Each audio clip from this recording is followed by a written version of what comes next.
Very good afternoon. Akash, Navjot and Vibhor, कैसे हो आप?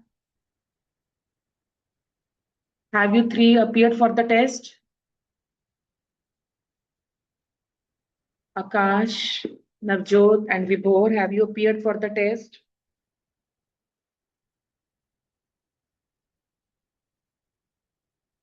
मे आई गेट अ रिप्लाई? आप लोग क्या टेस्ट के लिए अपीयर हुए?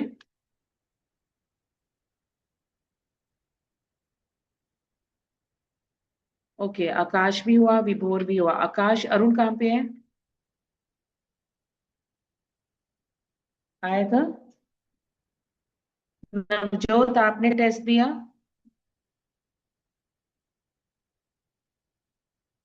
Okay, Arun also, right. Test के बारे में by I will try by late today evening. I will share the answer key, और by tomorrow morning I will share the answers for all your chapter wise। सबसे पहले जो मेरे को मुश्किल लगे, probability and theoretical distribution, मतलब जैसे जैसे मेरे को लगा, I will share the solutions of that also। Okay, by tomorrow evening the needful will be done। Okay, अब कल हमने शुरू किया था trade negotiations. We have seen that it is a comparatively very easy chapter. कोई बहुत बड़ी इसमें तामझाम नहीं थी। क्या क्या चीजें हमने कल पिकअप की थी? आरटीसी, जीएटी एंड डब्ल्यूटीओ, ये आपकी सारा वो था। फिर डब्ल्यूटीओ और गैट का आपके सबसे पहले उसका स्ट्रक्चर और उसकी वर्किंग, राइट।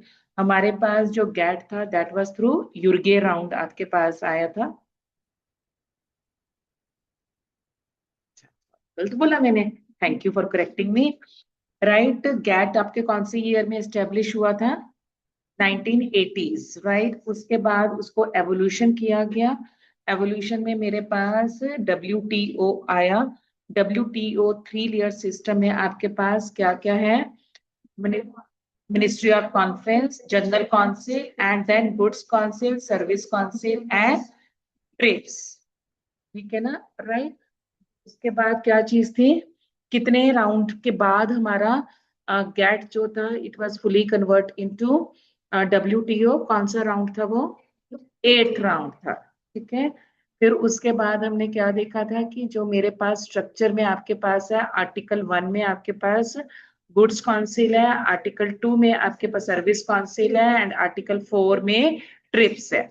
अब इसके बाद इनकरेजिंग डेवलपमेंट ये कर लिया था हमने का? नहीं, आई थिंक दिस वे है।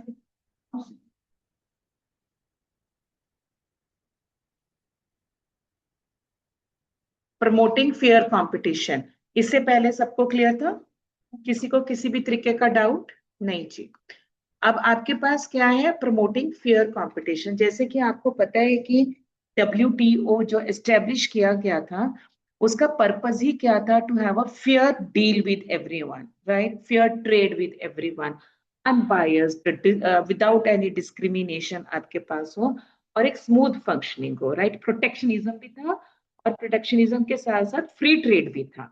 और फिर उसके साथ अगर हमने कल वाले चैप्टर में था कि परसों वाले में हमने किया था,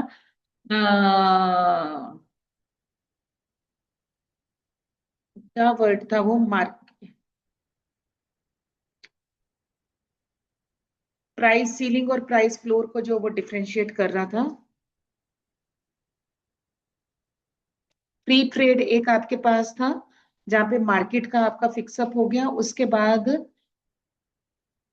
प्राइस कंट्रोल मेजर्स के अंडर जो हमने किया था, there was a particular word I am not able to recall right now.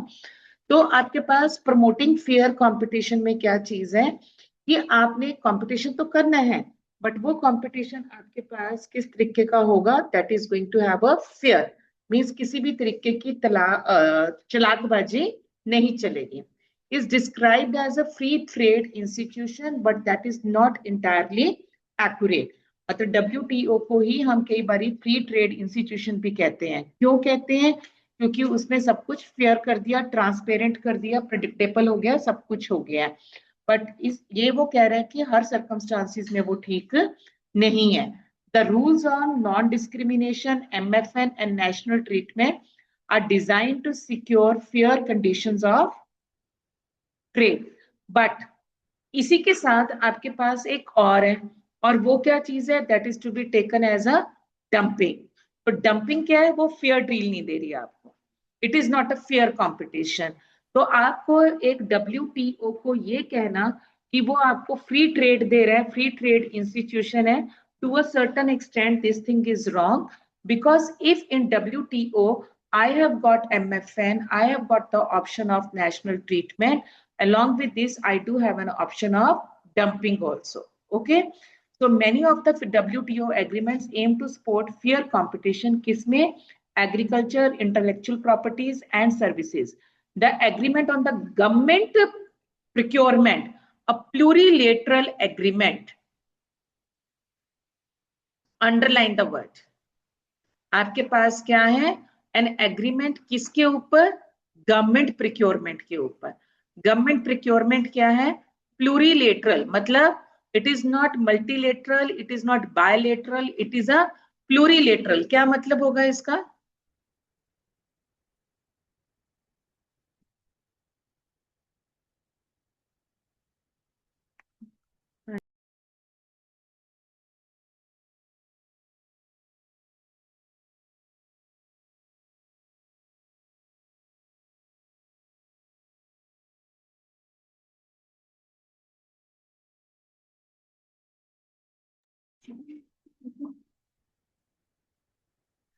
तो आपके पास प्लूरीलेटरल क्या हुआ? सिंगुलर और प्लूरल जो होता है, ठीक है ना.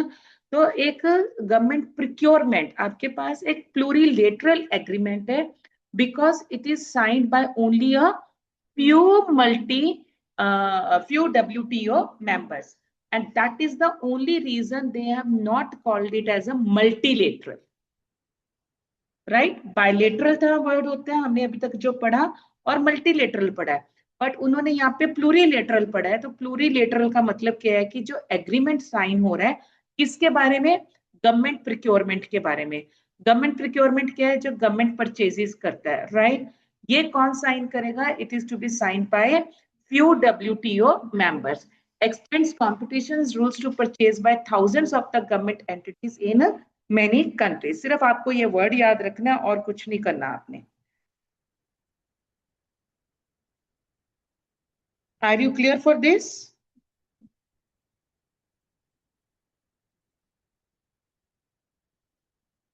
उसके बाद क्या है? Encouraging development and economic reform. What do we mean by this?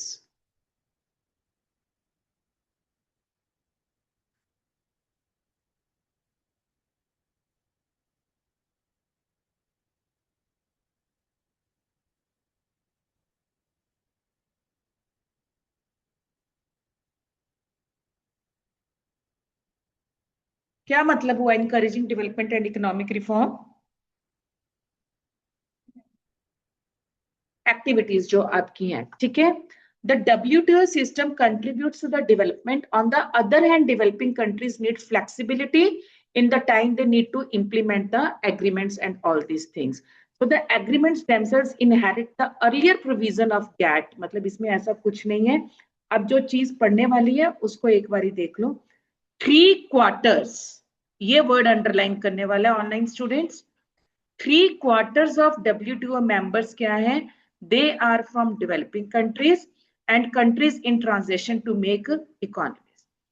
हमने कल भी देखा था 164 में से 117 countries are from developing nations. तो यहाँ पे भी जो WTO की ऑलमोस्ट 3/4 कंट्रीज हैं वो कौन है? डेवलपिंग नेशंस हैं. और वो डेवलपिंग नेशंस का टारगेट क्या हो रहा है? कि उन्होंने अल्टीमेटली अपने आप को किस में कन्वर्ट करना है? डेवलप्ड कंट्रीज में करना है. During the 7.5 years of Uruguay round, over 60 of these countries implemented what? Trade liberalization programs. हमने कल भी देखा था. और इसी ट्रेड लिबरलाइजेशन में जर्नलाइज सिस्टम जो आजकल बहुत ज्यादा प्रैक्टिकल है, हमने पढ़ा था ना WTO और MFN के साथ प्रेफरेंशियल जो आपका ट्रेड एग्रीमेंट है GSP, राइट, वो आ जाता है आपके पास. Developing countries and transition economies was much more active and influential in Uruguay round and therefore even so more in the current Doha round.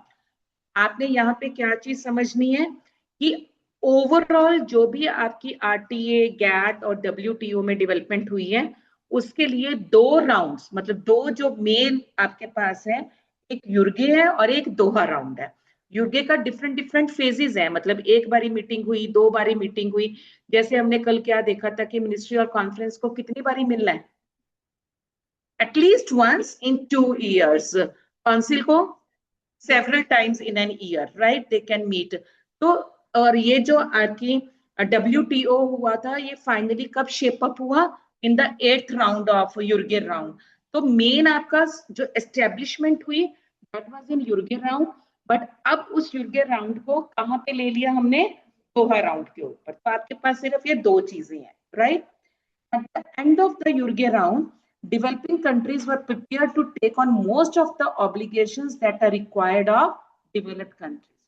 मतलब जब तक मेरा यूरोगे राउंड खत्म हुआ, आपके कंट्रीज की जो पैरामीटर्स थे डेवलपिंग कंट्रीज के, वो एक प्लेटफॉर्म के ऊपर आ चुके हैं। और वो कौन सा प्लेटफॉर्म है?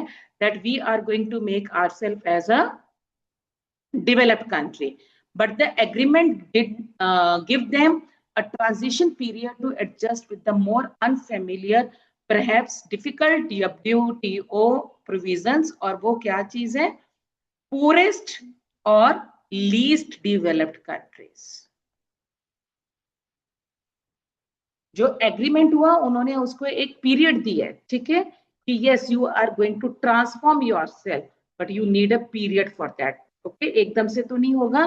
तो so far as the poorest and least developed countries, a ministerial decision adopted at the end of the round says better of the country should accelerate implementing market access communities of the commitments on the goods exported by least developed countries, and it seeks increased technical assistance for them. So जो developed countries हैं उन्होंने अब क्या करना शुरू कर दिया? Please underline, duty free and quota free imports for all the products for less developed. They stop calling any country as a developing country. एक डेवलप्ड कंट्री है और एक आपका जो पूरेस्ट है उसको हमने क्या बोला है? Least developed countries, right? तो थर्ड वर्ल्ड नेशंस, आपको याद है जो अंडर डेवलप्ड कंट्रीज हैं उनको अब हमने क्या बोलना शुरू कर दिया? Third world nations. So WTO and its member are still किसके थ्रू जा रहे हैं? लर्निंग प्रोसेस के थ्रू जा रहे हैं। Current Doha development agenda includes developing countries about its difficulty they face in implementing.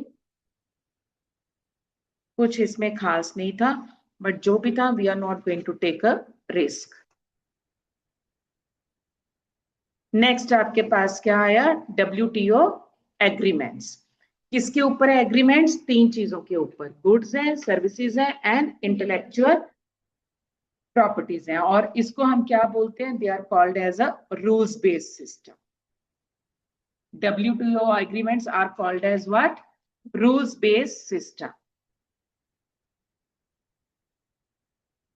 अब कौन कौन से सिस्टम्स हैं इसमें? आपके पास कुछ चीजें इंपॉर्टेंट होंगी, सो प्लीज थोड़ी थोड़ी चीजें हैं, बट बूंद बूंद करके ही सागर भरता है।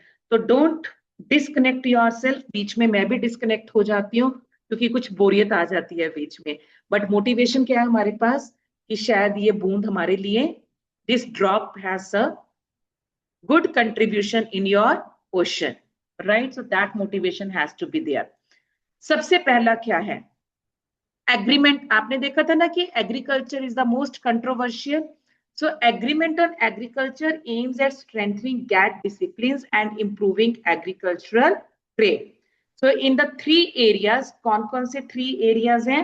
Market access, accessibility means आपके approachable हो, domestic export हो and export subsidies हो। Second point, SPS, agreement किसके ऊपर है? Sanitation and phytosanitary, ये किसके ऊपर था? Human, plant and animal health के ऊपर। Multilateral framework for planning, adoption and implementation of sanitary and phytosanitary measures. Okay? Yes. उसके बाद नेक्स्ट आपके पास आ गया एग्रीमेंट किसके ऊपर है? टेक्सटाइल एंड क्लोथिंग के ऊपर। तो रिप्लेस्ड किसके साथ हुआ है? MFA। MFA क्या है? Multi fibre agreement which was established since 1974 and for the transition 10 years इसको लगे या दिए गए, nothing important. Next is fourth is again TBT आ गया आपका, that is a technical barriers to prevent standard and the conformity assessment systems from becoming unnecessarily trade barriers by securing their transparency and harmonization. किसके related? Food and non-food. So often excessive standard or misuse of standards in respect of manufactured goods, तो उसके लिए हमने क्या बनाए? Barriers लगाए. फिर आपके पास आ गया ट्रिम, एक ट्रिप एवर्ड और एक ट्रिम एवर्ड. ट्रिप क्या कह रहा था? Trade related aspects for intellectual properties. यहां पे क्या आ गया? Trade related investment measures. एक TRIPS है और एक TRIMS है. ये किसके लिए? क्रॉस बॉर्डर इन्वेस्टमेंट्स, क्योंकि इन्वेस्टमेंट है ना, तो ये कौन सी इन्वेस्टमेंट है? Cross border investment. It stipulates that country receiving foreign investment shall not impose investment measures such as requirements, condition, restrictions. ये डिटेल में जाने की जरूरत नहीं है, बस क्रॉस बॉर्डर इन्वेस्टमेंट के लिए मेरे पास एग्रीमेंट क्या है? That is a TRIM. फिर मेरे पास आया anti dumping agreement to tighten and codify the disciplines for calculating dumping margins and conducting dumping investigation, ताकि आपके पास डंपिंग एक्चुअली क्या है? एक एक्सप्लॉयटेशन है, इलीगल है वो, it is not legal, right? तो उसके लिए हमें एग्रीमेंट बनाया गया. Then custom valuation agreement specific use for the consistent and reliable custom valuation and aims to harmonize custom valuation system on international basis by eliminating arbitrary valuation system. अब इसमें क्या है बेटा? Custom valuation. आपको पता है कि जब आप क्रॉस बॉर्डर्स करते हो तो आपके पास कस्टम ड्यूटीज होती हैं, आपके पास डिफरेंट टाइप्स के ऊपर डिफरेंट टैक्स पे आपको टैरिफ पे करना पड़ता है. तो उसमें we are just going to bring a kind of uniformity, right? उसको एक हार्मनी मतलब क्या होता है? एक प्लेटफॉर्म, एक कॉमन प्लेटफॉर्म के ऊपर लेके आना पड़ता है. ये ना हो कि किसी कंट्री के लिए वो चीज महंगी पड़े और मेरे लिए वो चीज सस्ती पड़े. Agreement on pre shipment inspection, हमने कल देखा था कि ये चैलेंजेस होते हैं, एडमिनिस्ट्रेटिव मेजर्स होते हैं, मैंडेटरी मेजर्स होते हैं. एक चीज को बनाना और एक चीज की उसको मार्केटिंग करना और फिर बाद में उसको उस कंट्री तक पहुंचाना. तो आपके पास थ्रू वाटरवेज जितनी भी शिपिंग चार्जेस हैं, we are going to control through PSI. What is the full form of PSI? Pre shipment inspection. Then agreement, ये सारे एग्रीमेंट्स हैं जो आपने बनाए हुए हैं. Harmonization of the rules of the origin for application of non preferential commercial policy instruments. जितने भी आपके पास डिस्प्यूट होते हैं तो उनके लिए हमने एक एग्रीमेंट बनाया. Then we have made an agreement on import licensing procedure related to simplification of administrative procedures. ठीक है. Then on subsidies and countervailing measures, safeguard clarity disciplines for the requirement and the procedure of safeguards. And then there comes a general agreement on trade in services.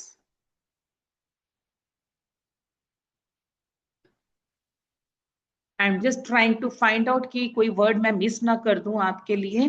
तो ये different agreements हैं. Trips के लिए हो गया, सब कुछ हो गया आपका. अब आपको पता है trade related aspects for international property,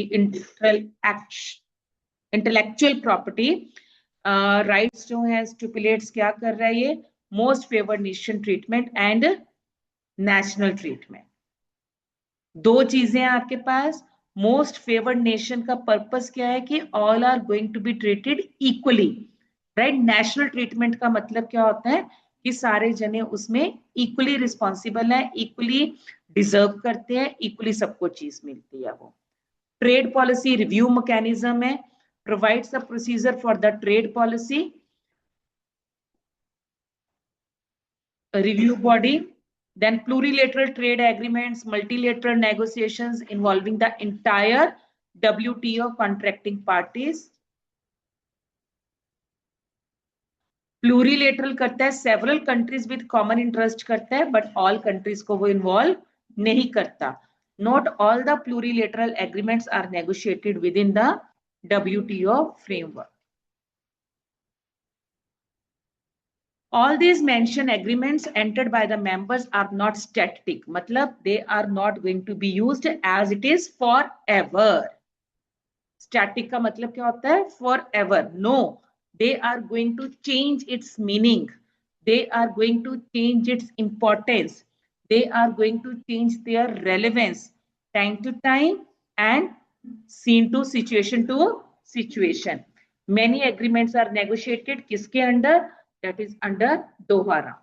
और दोहा राउंड क्या है? Launched by WTO trade members in Doha, Qatar in November 2001.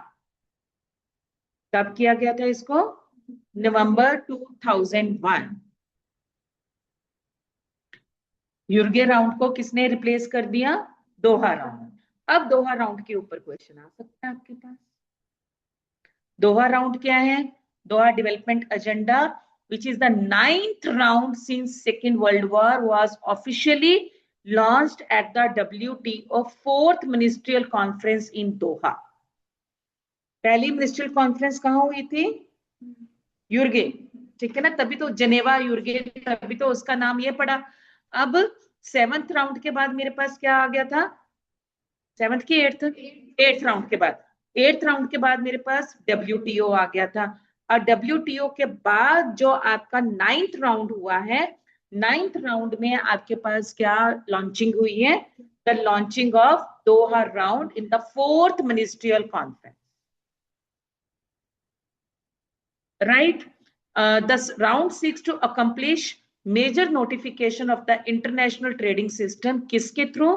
Lower trade barriers and revised trade rules. The negotiation include कौन-कौन से? 20 areas of trade. पहले कितने थे? मैंने अंडरलाइन करवाया था 24, I believe so. अंडरलाइन करवाया था, देखो 125 कंट्रीज और 24 पहली पैराग्राफ में 24 था ना इसमें से, राइट? सो पहले आपके पास 20 एरियाज थे, अब आपके पास क्या, सॉरी, पहले आपके पास 24 एरियाज थे, अब आपके पास कितना एरिया है? 20 एरियाज. कौन कौन सा? Agriculture, service trade, market access for non agricultural products, trade in services. क्योंकि उस टाइम के ऊपर भी उस पैराग्राफ की लास्ट लाइन क्या थी? The most complicated trade is in the field of agriculture. तो यहाँ पे अब उन्होंने नॉन एग्रीकल्चरल प्रोडक्ट्स भी ले लिए और एग्रीकल्चर को तो इंक्लूड करना ही करना है. अगेन इसमें आपके पास देखो last line, the most controversial topic again in Doha round कौन सा था? It was agricultural trade. और इंडिया क्या है? एग्रीकल्चरल कंट्री है. सो तभी इंडिया हमेशा कंट्रोवर्सी में रहता है. वर्ल्ड लेवल के ऊपर भी हमने क्या देखा? Agriculture is the most controversial, क्योंकि वो सीजनल है. ठीक है, और सीजनल के साथ साथ it is not a public, it is not public means government, it is not a government occupation, it is a private occupation but still taken as a liability of the government. कहीं पे भी तुम देखो agriculture के साथ यही problem है. It is a private occupation, but liability किसकी है? गवर्नमेंट की है. अब आ गया जी G20 फैसिलिटेटिंग ट्रेड. जब से इंडिया में G20 होस्ट हुआ है, अब सबको पता है कि ग्रुप 20 क्या है, राइट? तो मेरे पास G20 है, मेरे पास G7 है, मेरे पास हर एक चीज के लिए अलग अलग ग्रुप्स बने हुए हैं. अगर मेरे को डिफेंस के लिए है या प्रोटेक्शन के लिए है या उसके लिए न्यूक्लियर उसके लिए है, आपके पास पावर के लिए, तो वो नाटो ग्रुप बना हुआ है. ठीक है ना? अगर आपके पास ट्रेडिंग के लिए है तो आपके पास G7 है, G20 ग्रुप बना हुआ है. G20 क्या कर रहा है? डिफरेंट डिफरेंट एजेंडास को लेते हैं वो, और उनके ऊपर वो सारी कंट्रीज आपस में कोलैबोरेशन में काम करती हैं. तो एक ये जो ग्रुप्स है, they are just a kind of pool, and this pool is going to be formed by the people or those countries, those who are in a common interest. They have got a common interest to do this. तो जितनी भी developing nations हैं, they are going to be the part of this SDG. What is SDG? Sustainable Development Goals. How many goals we have? No. कितने goals हैं? इतने नंबरों में तो मैं भी भूल गई हूँ. इतना पता है कि they were targeted to achieve those, accomplish those goals by the year 2030, और अभी तक हम उसके 1% भी नहीं हुए.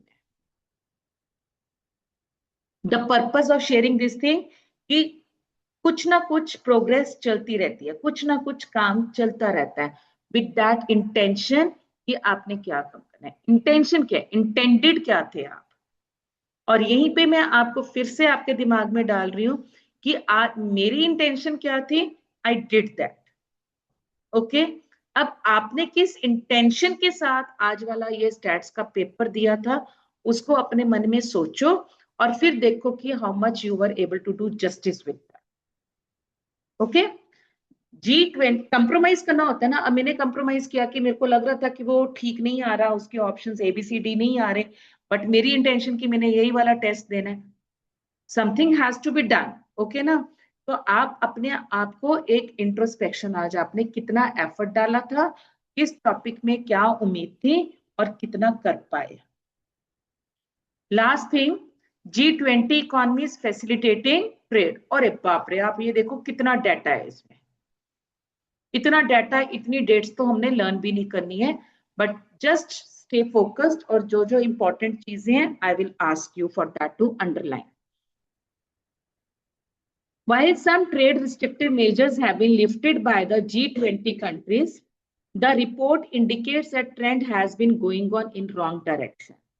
Export restrictions shortage लेके आ रहे हैं, प्राइस वोटेलिटी हो रही है, अनसर्टेनिटी हो रही है. आपने अभी भी देखा कि ट्रंप जी क्या कर रहे हैं, और अभी इंडिया रशिया इकट्ठा हुआ है, तो देयर आर सर्टेन रूमर्स कि something is going to happen somewhere in the world. तो जो आपके पास G20 इकोनॉमीज हैं, they are built on the collective pledge from the 12th ministerial conference. Underline the word.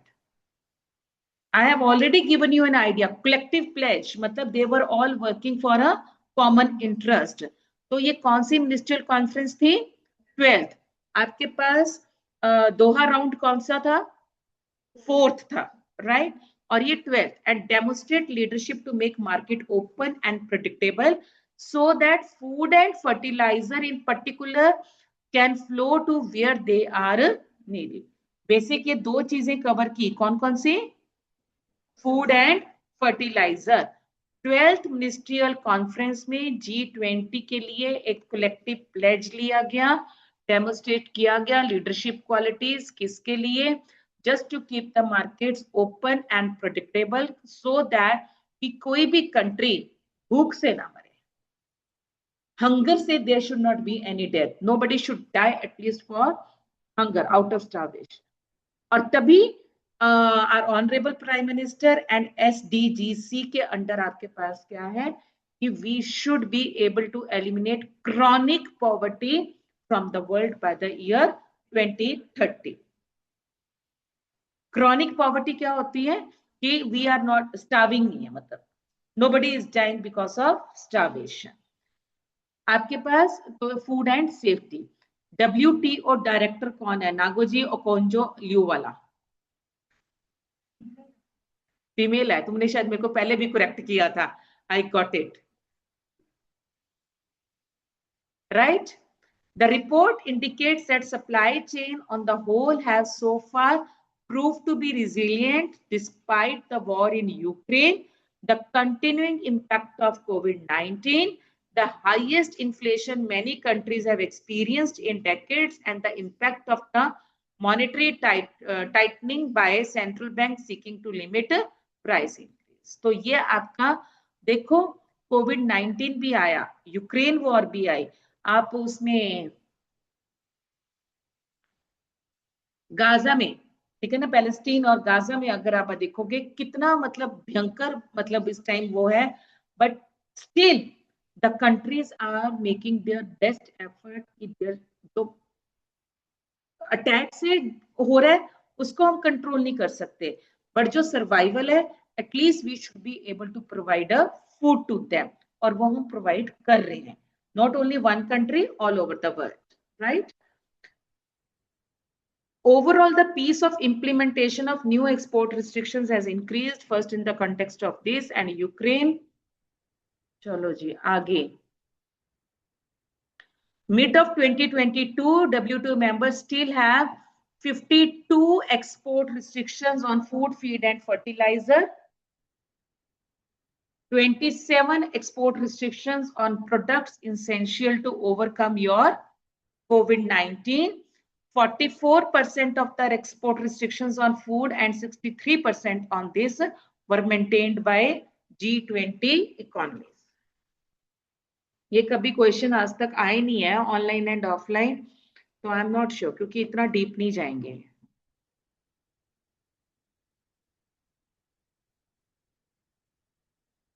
Late me see. Data based questions तो are not to be done like this, क्योंकि वो variation है उसमें. I think we can.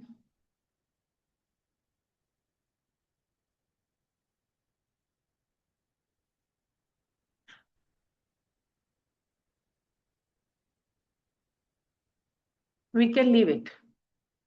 G20 countries का बस हाँ ये कर लो कि जो G20 मेंबर्स हैं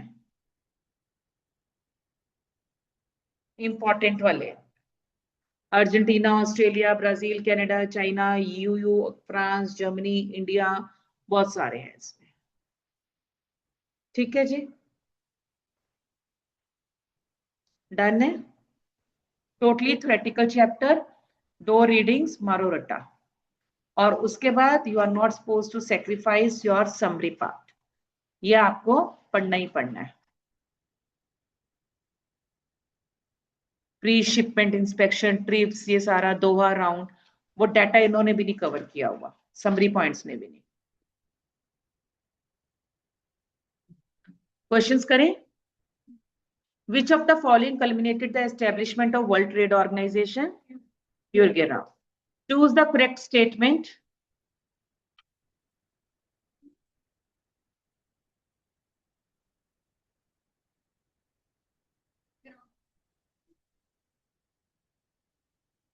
ये क्या था? एस्टेब्लिशमेंट. बट वो 8 वो टोक्यो में हुआ था ना, टोक्यो राउंड नहीं था वो, Tokyo 8th round of Tokyo held in Tokyo था मेरा ख्याल से वो. बट अगर कंफ्यूजन है चेक इट आउट, क्योंकि राउंड्स तो 2 ही हैं. टोक्यो राउंड है,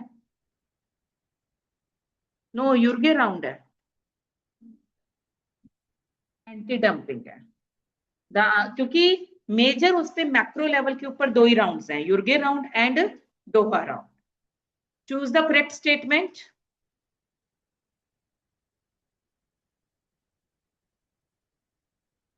आई think all of the above. नहीं, पीयूष कह रहे नहीं. Okay, I am wrong.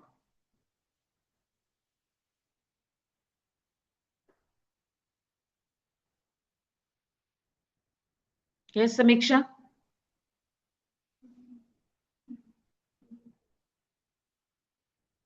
GATT deals with trade only, while WTO covers services as well as the intellectual property. Okay. All the members of WTO are required to avoid tariffs of all types. No. So it is the B. The national treatment principle. Which one option?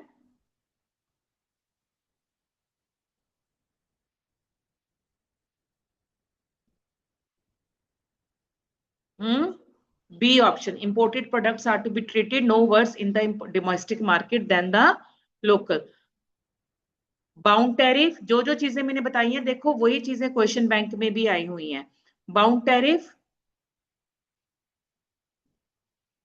सबसे लंबा sentence है, अगर examiner वो लिख रहा है मतलब वो उसका आंसर है, क्योंकि उसमें ग्रामेटिकल मिस्टेक्स भी आपके पास, वो बेचारा क्यों लिखेगा, इतनी मेहनत क्यों करेगा वो, राइट. तो इसका आंसर क्या हो गया? सी. The essence of MFN principle, all of the above. The WTO,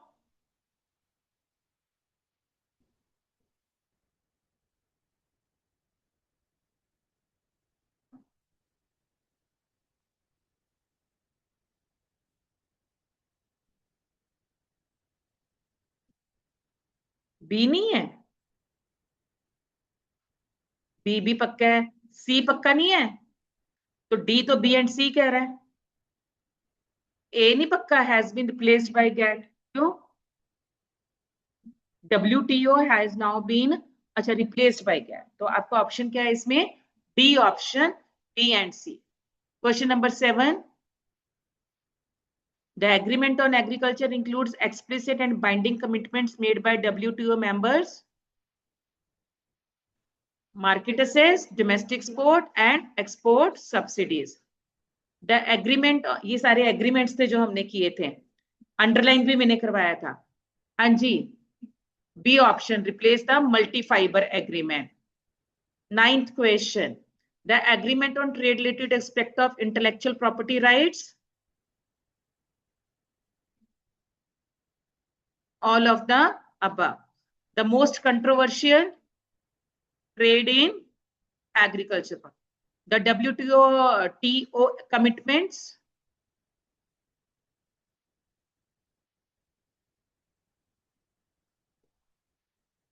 it is meant for developing countries. It affects the developing countries more because they need to make a radical adjustment. चलो जी, confident. अब आया असली वाला chapter है, मतलब कुछ worth discussing इसमें है। Unit 4, exchange rate and it's economic effects.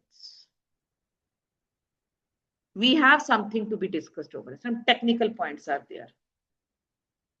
Understandable, logical. अब इससे पहले we are going to have its coverage from the book. Let me connect you with the chapter. Miss Malhotra, Miss Kaur and Vrinda, Unit 3 was clear, beta? Yes, ma'am. Okay जी। अब आपके पास क्या है? Exchange है। आप लोगों को याद है कि आप लोगों ने 9th में, जिन्होंने, सॉरी 9th कहेगी, +2 में बीओपी एंड फॉरेन एक्सचेंज किया था, ठीक है? सबसे पहले जिन्होंने ये नहीं किया उनके लिए बताऊं कि what is my exchange rate. What do I understand by exchange rate? Exchange rate is the rate at which the currency of two countries are going to be exchanged. Means if $1 is going to be ₹90, I will going to have this as an exchange rate. The rate at which the currency of two countries are going to be exchanged, what are they called as? They are called as a exchange rate. अब ये exchange rate determine कैसे होता है? इस exchange rate को determine करने के लिए मेरे पास दो सिस्टम्स हैं। पहला आपके पास क्या है? फिक्स सिस्टम, और दूसरा आपके पास क्या है? That is to be taken as a flexible system. जहां पे भी आपके पास फिक्स्ड आया, it is to be taken as by the government. जहां पे भी आपके पास फ्लेक्सिबल आया, it is to be taken that it is a market. तो जब से हमारी इकोनॉमी ओपन हुई है for the trading with the rest of the world, in the beginning, initially my economy was based upon what? It was a fixed exchange rate system. Fixed exchange rate system में क्या हो रहा था? I do have a gold standard. मेरे पास क्या standard था? Gold standard. India ने USA के साथ, किसी भी कंट्रीज ने आपस में एक दूसरे के साथ अगर ट्रेडिंग करनी है तो उसके बदले में आपको सिर्फ एक्सचेंज में क्या देना था? गोल्ड देना था। मैंने कुछ वर्ल्ड मार्केट से खरीदा, I have made the payment in form of gold. किसी और ने खरीदा, उन्होंने पेमेंट कर दी किस टर्म में? गोल्ड में। चलता गया सिस्टम, चलता गया, कोई प्रॉब्लम ही नहीं आई किसी को। आपको जैसे इनकम होती थी आप मार्केट में जाते थे, गोल्ड खरीद के लाते थे, अपने पास गोल्ड रिजर्व्स रखते थे, और जब आपको कोई चीज खरीदनी होती थी you were able to make the payment in terms of gold. मतलब किसी तरीके से कोई भी कॉन्ट्राडिक्शन, कोई भी टसल कंट्रीज की आपस में बीच में लड़ाई झगड़ा, कोई पॉलिटिकल फैक्टर, कुछ भी ऐसा नहीं।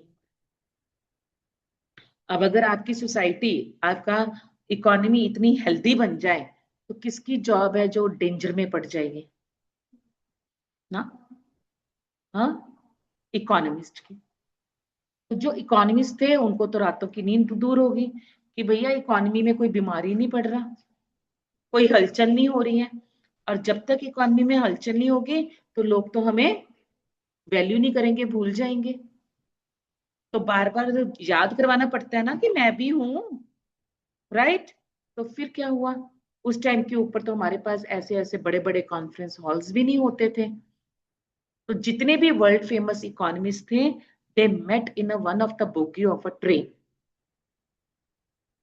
ट्रेन के कंपार्टमेंट में वो लोग आपस में मिले, और वहां पे after discussing about all the pros and cons they decided कि आज के बाद जो भी इंटरनेशनल लेवल के ऊपर ट्रेड होगा, whatever trading we are going to have across borders, the payment of that is to be done in terms of a dollar, क्योंकि historically speaking dollar is to be taken as a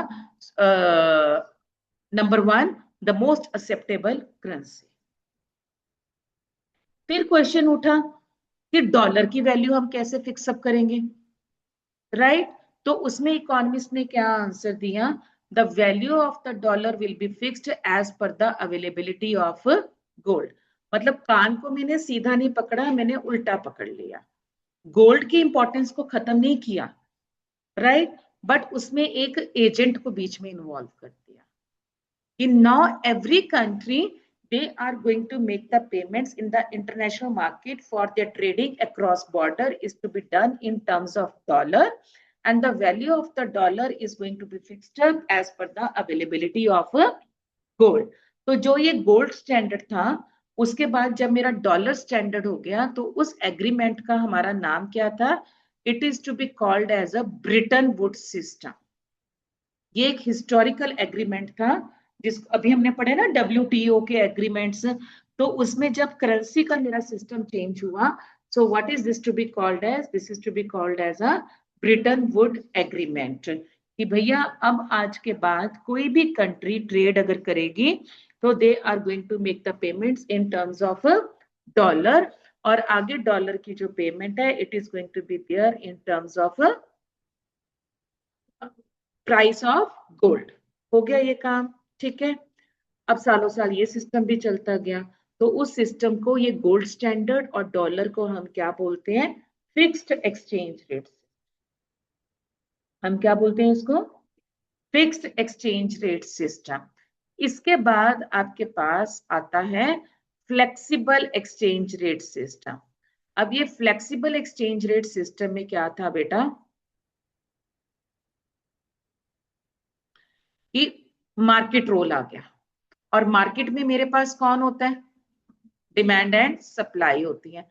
so I have this, मेरे पास ये demand आ गया और मेरे पास ये supply.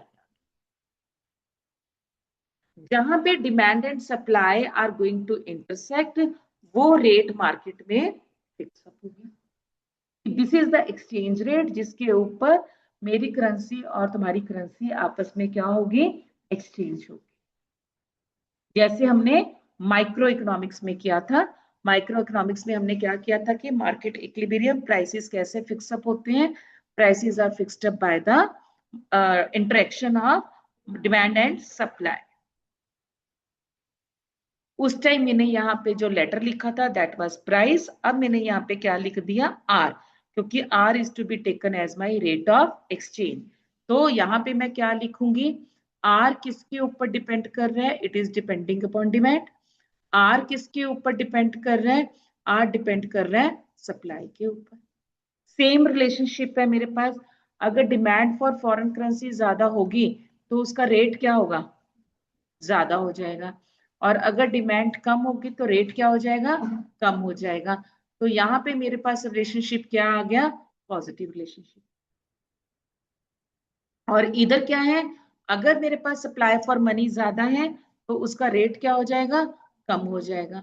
और अगर supply of money ज्यादा है तो उसका रेट क्या, सॉरी, कम है तो उसका रेट क्या हो जाएगा, ज्यादा। तो ये मेरे पास नेगेटिव। यहां तक किसी को कोई doubt? Am I clear for this? ठीक है। अब इसका मत online, am I clear for this, those who are here, Vrinda, Navjot? Yes, ma'am. Yes, okay, ma'am. Right बेटा। तो इसका मतलब क्या हुआ कि अगर ये मेरा इक्विलिब्रियम है, my this rate will get change if there is a change in demand और there is a change in supply. तो चेंज इन डिमांड कितने तरीके का होता है, दो। I will either have increase in demand और डिक्रीज इन डिमांड, और I will have increase in supply and decrease in supply. जब मेरे पास इंक्रीज इन डिमांड हो रहा है, व्हाट आर यू सी, कि मेरा रेट ऑफ एक्सचेंज ज्यादा हो रहा है। जब मेरे पास डिक्रीज इन डिमांड हो रहा है तो क्या देख रहे हो आप, मेरे पास कम। Am I clear, right? तो यहां पे please note down one thing, increase in demand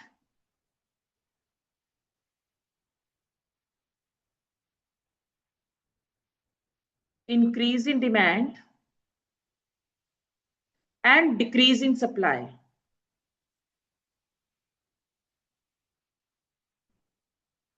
Increase in demand and decrease in supply leads to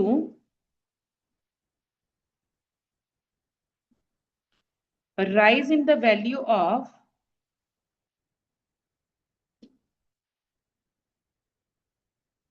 exchange.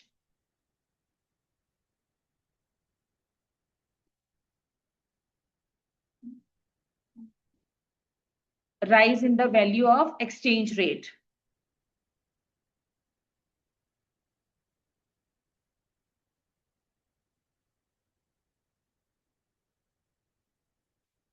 This always leads to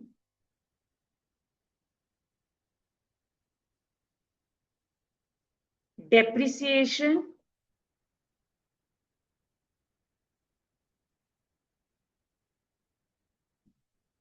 this always leads to depreciation. Depreciation means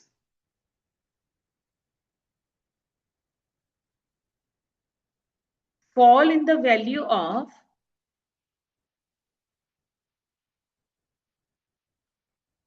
depreciation always means fall in the value of domestic currency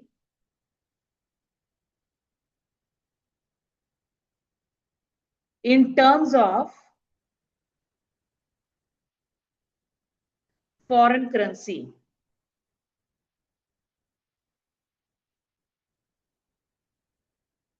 And depreciation encourages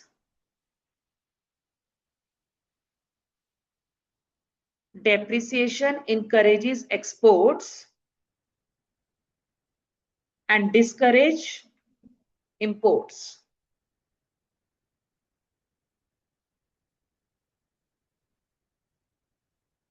Similarly, decrease in demand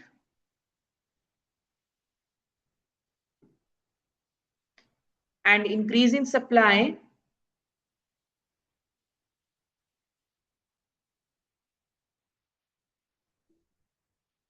decrease in demand and increase in supply would result in appreciation.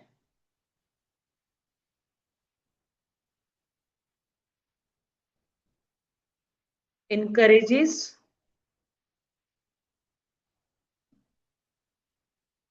imports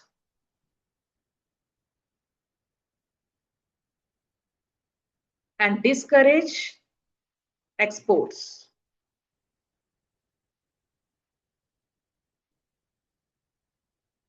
अब इसको पहले समझो, कई बच्चों को यही चीज नहीं समझ आती।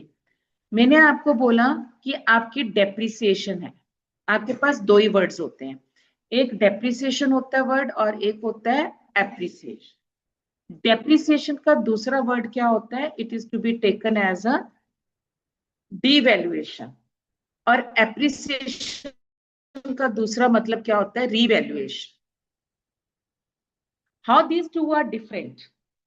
पहली बात कि जो डेप्रिसिएशन है ये किसके थ्रू होती है? It happens through market forces, that is it falls under flexible exchange rate system. Devaluation कौन करता है? गवर्नमेंट करती है, और जहां पे गवर्नमेंट आ गई तो इसका मतलब ये किसके अंडर आ गया? फिक्स सिस्टम के अंदर। Same goes for appreciation and devaluation. अब इन दोनों के अंदर डेप्रिसिएशन और डिवैल्यूएशन में मैंने क्या बोला है? Fall in the value of domestic currency in terms of foreign currency. मतलब अगर आपको $1 पहले ₹85 का पड़ रहा है, ठीक है, अब वो $1 आपको कितने का पड़ेगा? ₹90 का पड़ेगा।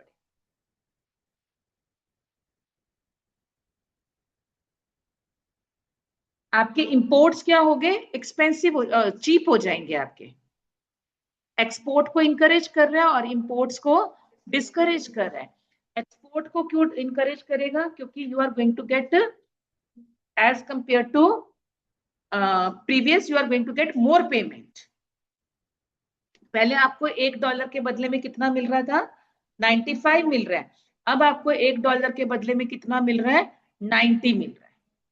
तो अगर मेरी कंट्री की डेप्रिसिएशन है, जो दूसरी कंट्री है, मतलब जिसके साथ ये डील चल रही है, उसकी क्या है? एप्रिसिएशन है। The depreciation of one country means appreciation of the other country. तो आपको इस चक्कर में पढ़ना ही नहीं है कि एप्रिसिएशन है कि डेप्रिसिएशन है, इसका क्या होगा। अगर मेरी कंट्री की डेप्रिसिएशन है तो मेरे एक्सपोर्ट ज्यादा होंगे और मेरे imports, it will be discouraged. जिस कंट्री की एप्रिसिएशन हुई है उसका क्या होगा? एक्सपोर्ट्स कम होंगे और उसका इंपोर्ट्स ज्यादा होंगे। जब मेरे पास प्रॉब्लम आती है, किसकी प्रॉब्लम आती है? बीओपी की। What is a BOP? Balance of payment. Balance of payment क्या करते हैं? They are going to keep a balance of your export and import. Balance of payment क्या करता है? They are going to keep a detail statement किसके बारे में? Export and import के बारे में। तो या तो ये एक्सपोर्ट ग्रेटर देन इंपोर्ट हो सकते हैं, या ये एक्सपोर्ट लेस देन इंपोर्ट हो सकते हैं। नॉर्मली अभी भी आपने देखा कि WTO जो था वो कौन सी कंट्रीज के लिए ज्यादा कंसर्न्ड है? डेवलपिंग कंट्रीज के लिए। We are not concerned with the developed countries. और डेवलपिंग कंट्रीज में क्या होता है? हमेशा इंपोर्ट जो है वो ज्यादा होंगे एज कंपेयर टू एक्सपोर्ट। अगर आपको एक रफली फिगर दूं प्रीवियस उसकी डिटेल्स की कि इंडिया का एक्सपोर्ट और इंपोर्ट स्ट्रक्चर कैसा था, तो अगर मैं लिस्ट देखूं, India was here to do an export of approximately 60 to 70 items. 70 items हम एक्सपोर्ट कर रहे हैं, और अगर हम इंपोर्ट कर रहे हैं तो we are just doing the import of 17 items, 17 items, 12 items, 12 items. Still, my BOP is not in favor. Why? Because my imports are much, much heavier than my exports. Don't go after numbers. See the which one is going to provide you a expensive item. हम अगर import करवा रहे हैं, किसका करवा रहे हैं? Machinery, capital goods. सबसे बड़ा हमारा किसका होता है? ऑयल का होता है, क्रूड ऑयल। और हम एक्सपोर्ट अगर करते हैं, किसका करते हैं? T, coffee, onion, rice, pulses, spices, textile. Okay, तो हमारी जैसी जो डेवलपिंग नेशन है उसका क्या होगा? Export is going to be less than imports. My balance of payment will go against me. मेरे ऊपर बर्डन पड़ेगा, क्योंकि जिस कंट्री से मैं इंपोर्ट करवा रही हूँ, I need to make the payment in terms of their currency only. और उनकी फॉरेन करेंसी को अर्न करने का सबसे बड़ा तरीका क्या है? That is to be there in terms of ये ट्रेडिंग या टूरिज्म है. There is no other way. अब I am not able to complete my payments. I caught into a debt डेट ट्रैप. 1991 में इंडिया में ये सेम सर्कमस्टांसेस हुए थे. तो out of compulsion, with the consent of the world bank, with the consent of the WTO, हमारी country ने अपनी करेंसी को डीवैल्यूएट किया था, डीवैल्यूएशन की थी बाय, ताकि मेरे पास जो मेरा पेमेंट स्ट्रक्चर है वो थोड़ा सा सिंप्लीफाई हो जाए, थोड़ा सा बर्डन रिड्यूस हो जाए, and I can come bring my economy back. तो जब मेरा BOP मेरे अगेंस्ट चला जाता है, नेगेटिव हो जाता है बहुत ज्यादा, तो उस केस में हम अपने आप को एक पोजीशन पे लेके आने के लिए क्या करते हैं? We go for devaluation. Revaluation कोई नहीं करता, appreciation never ever being seen, but regularly. और अगर कुछ आपके पास इकोनॉमिक फंडा है जो यूज होता है टू करेक्ट द इकोनॉमी, वो क्या चीज है? दैट इज डेप्रिसिएशन और devaluation. Am I clear? Let's see now what is given in your book. आपके पास सबसे पहला क्या है कि how exchange rates are determined. वो मैंने आपको बता ही दिया कि एक्सचेंज रेट कैसे डिटरमिन होता है. फिर apprise different type of exchange rate, वो भी बता दिया. फिक्स्ड रेट है आपके पास, फ्लेक्सिबल रेट है, फंक्शनिंग कैसे होती है, और उसके बाद आपके पास एक्सचेंज रेट एंड डेप्थ. क्योंकि इसमें एक्सचेंज रेट में एक तो मैंने सिंपल वाला बताया कि जहां पे डिमांड और सप्लाई आपस में इंटरसेक्ट की, बट इसके बाद इसमें आएगा nominal and real. That is a thing which I need to explain. थोड़ा सा कर लेते हैं, उसके बाद वी विल कंटिन्यू टुमारो. सबसे पहला क्या इंट्रोडक्शन है, that you know. Exchange rate क्या है? A currency transaction is a transaction that is denominated or required settlement in the foreign countries. Buyers or sells with price dominated by the foreign currency. ठीक है. अब exchange rate resign क्या है? First line जो कि मैं आपको बताई है, एक्सचेंज रेट कौन डिटरमाइन करता है? By the market forces of demand and supply, but government can influence these exchange rates.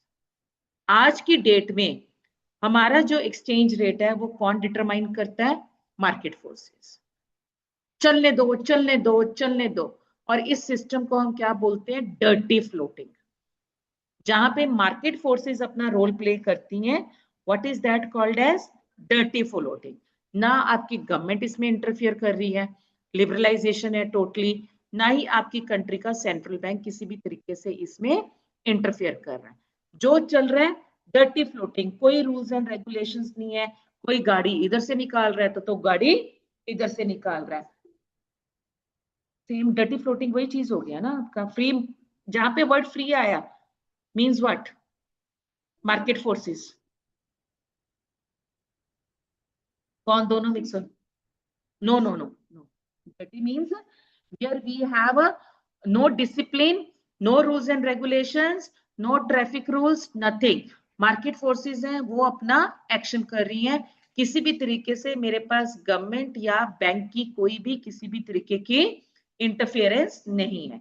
तो you are continuing with like this only. अब आज की डेट में अभी तक इकोनॉमी में क्या चल रहा है? डर्टी फ्लोटिंग चल रही है. बट डे बाय डे, 3 दिनों से व्हाट आर यू ऑब्जर्विंग कि रुपी जो है वो वीक होता जा रहा है इन टर्म्स ऑफ डॉलर. 3 दिन के अंदर, चाहे वो पैसा पैसा ही फर्क पड़ रहा है, बट आज की डेट में $1 इज अवेलेबल एट 90 रुपीज.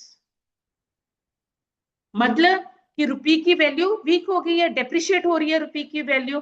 अब मेरा सिस्टम, मेरी मार्केट, मेरी डर्टी फ्लोटिंग कितनी देर तक इसको अलाउ कर सकती है, या कितनी हिम्मत रखेगी इसको फिर से ठीक करने के लिए? Right, we are checking it out. अब अगर मेरी मार्केट फेल होगी, रुपी को स्ट्रॉन्ग नहीं कर पाए, तो उस केस में आई will have a interference, I will have a rules and regulations to be introduced by whom? By the central bank, क्योंकि सेंट्रल बैंक कौन है? Custodian of the foreign currency है। तो जब आपके इस सिस्टम में सेंट्रल बैंक की एंट्री हो जाती है, उस सिस्टम को हम क्या बोलते हैं? Managed floating. राइट, उस सिस्टम को हम क्या बोलते हैं? मैनेज्ड फ्लोटिंग, क्योंकि अब मैनेजमेंट इन्वॉल्व हो चुकी है। ओके, और यहीं पे इसी के साथ आपको एक और चीज समझा दूं कि जैसे एट प्रेजेंट है, आपने क्या देखा कि $1 is almost reach to 90। Rupee weak हो गया और डॉलर क्या हो रहा है? स्ट्रांग हो रहा है। सोल्यूशन क्या है? या तो डॉलर को वीक करो या रुपी को स्ट्रांग करो। और रुपी को स्ट्रांग करना, क्योंकि रुपी पे डेवलपिंग कंट्री है, मैं इतनी इन्फ्लुएंशियल नहीं हूं मार्केट में, राइट, नहीं तो ये वीक ही ना जाता। राइट, उसको स्ट्रांग करना is not a cup of coffee, it is not an easy thing, it is very challenging. Immediately मैं कुछ नहीं कर सकती। तो इमीडिएटली अगर मेरे हाथ में कोई चीज है, what the government can do और what the central bank can do, वो डॉलर की वैल्यू को डाउन कर सकते हैं टेम्परेरी बेसिस के ऊपर। और डॉलर की वैल्यू किसके ऊपर डिपेंड करती है? गोल्ड के ऊपर। अब डॉलर की वैल्यू को डाउन करने के लिए गवर्नमेंट क्या करेगा या आरबीआई क्या करेगा? दो चीजें हैं। या तो मैं इंटरनेशनल मार्केट में डॉलर की सप्लाई को इंक्रीज कर दूंगी। आरबीआई क्या करेगा? अपने अकाउंट में से, अपने रिजर्व में से डॉलर को इंटरनेशनल मार्केट में बेचेगा, मतलब उसकी सप्लाई इंक्रीज कर देगा। डॉलर की सप्लाई इंक्रीज होगी तो उसकी वैल्यू चाहे कुछ ही कम होगी कंपैरेटिवली, बट कम तो होगी ना, और मेरे को सांस मिल जाएगी कि मैं अपनी इकोनॉमी को थोड़ा सा वर्कआउट कर सकूं। या क्या करूंगी? गोल्ड का करूंगी। ओके, तो ये होती हैं आपके पास चीजें। The extent and the nature of the government involvement in the currency market define क्या है?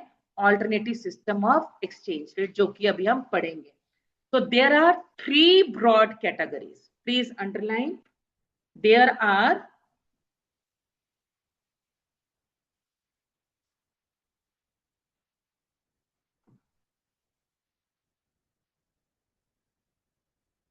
three broad categories. कौन कौन सी हैं? Exchange rates are purely set by whom? Market forces without कौन सी सिस्टम हो गया ये? Dirty floating. Flexible, free play. Free play, flexible, dirty floating, one is the same thing. जहां पे मार्केट फोर्सेस है वहां पे मतलब कोई गवर्नमेंट की इंटरवेंशन नहीं है, right? Value changes constantly as demand and supply of currencies fluctuate. Second आपके पास हो गया currency values are allowed to change but government interferes in the currency market in an effort to influence those values, right? अब क्या आ गया कि market ने तो रेट दे दिया, बट गवर्नमेंट ने बीच में क्या इंट्रोड्यूस कर दिया? प्राइस फ्लोर या प्राइस सीलिंग। गवर्नमेंट ने अगर कहीं पे भी अपने आप को इंटरफियर करना है ना, तो वो किसके थ्रू करेगी? इधर they are going to impose a ceiling और they are going to impose a minimum value. और फाइनली क्या है?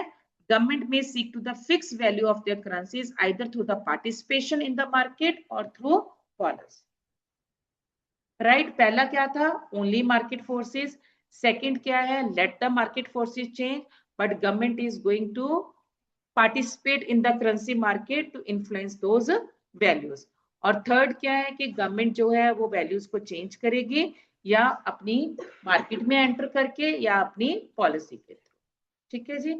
सो एक्सचेंज रेट क्या है? A system country manages its currency with respect to the foreign currency. Floating exchange rate और a flexible exchange rate and the other one is to be taken as a fixed exchange rate. Floating में क्या है? Government and central bank, they do not participate, right? The relationship between the government on the one hand and the currency on the other hand is the same as typical relationship of these institutions and stock market.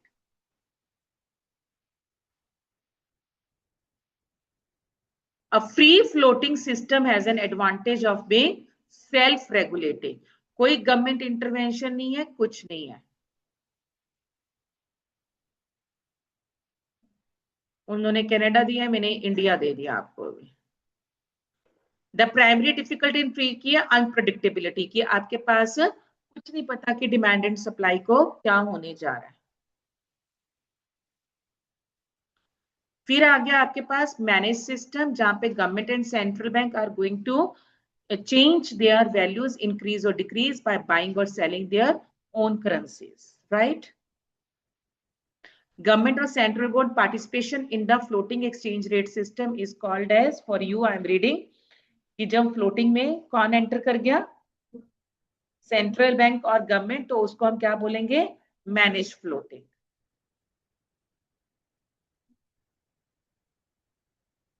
Continue to read, जहां पे मेरे पास कोई point आएगा I will ask you to underline.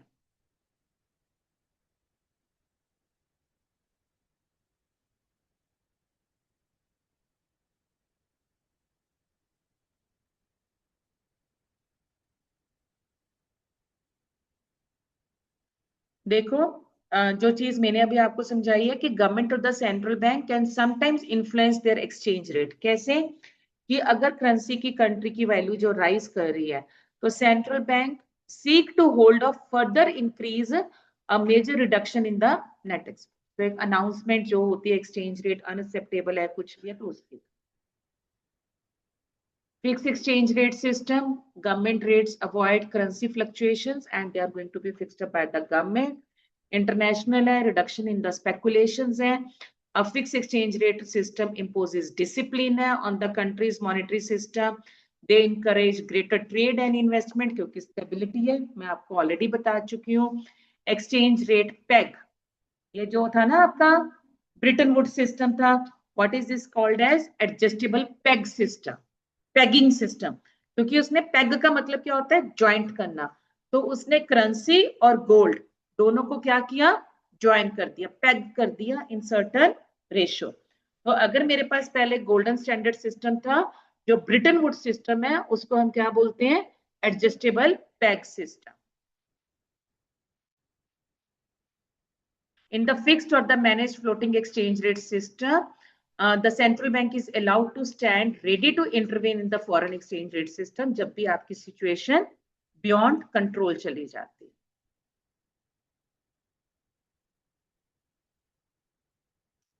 Last paragraph, free floating or flexible exchange rate system is argued to be efficient and highly transparent systems to maintain the demand and exchange and to control the monetary supply.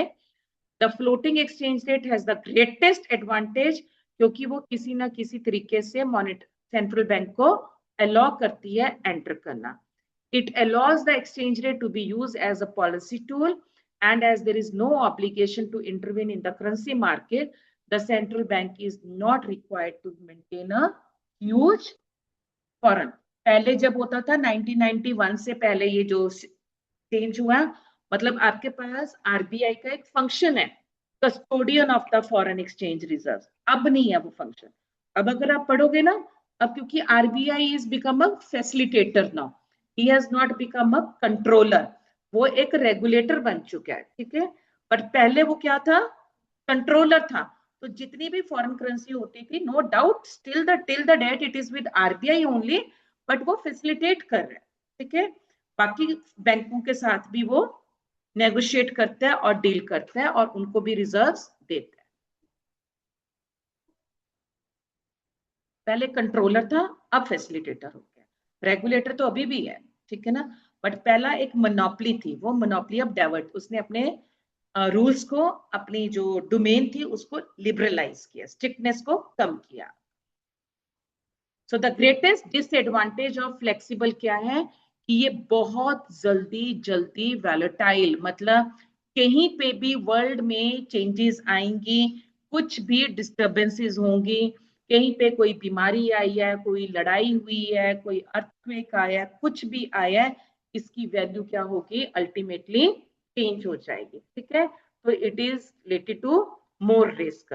तो fix exchange rate system में stability थी, आपके पास credibility थी, but उसमें कोई flexibility नहीं थी क्योंकि everything was going on very smoothly. But floating में मेरे पास फ्लेक्सिबिलिटी है तो stability. I hope it is clear, right. अब कल के सेशन में we will start with nominal exchange rate and real exchange rate. Okay, आज क्या डेट हुई है? 6 हो जाएगा अगले हफ्ते, मतलब सिलेबस खत्म है आपका, राइट? ओके जी, online Vrinda and Navjot, yes ma'am. चलो yes all the best, stay focused, बहुत कम टाइम अब आपके पास रह गया, राइट?